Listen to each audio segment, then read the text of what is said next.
Нов сомнителен случај на западно-нилска треска е пријавен на клиниката за инфективни болести во Скопје.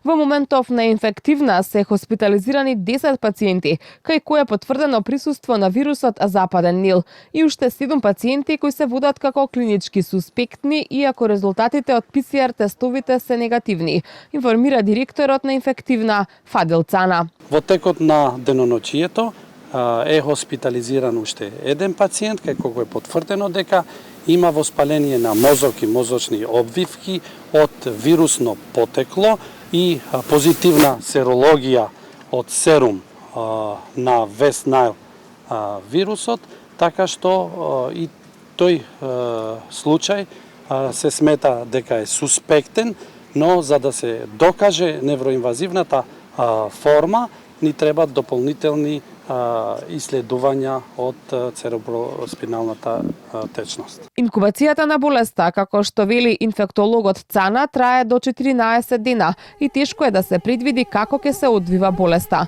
Но според досегашното искуство, помладите и здрави луѓе, каснувањето од комарецот го поминуваат без никакви симптоми. Постарите лица со придружни заболувања, имунокомпрометирани лица, тоа со ослабен имунитет, се подложни на овој вид на заболување. Тоест на потешката форма, затоа што 80% тоа што неколку пати е кажано, на 80% од случаите поминуваат лесно или да кажам и асимптоматски. Тројца пациенти се уште во критична состојба, со воспаление на мозокот и се приклучени на машина за механичка вентилација.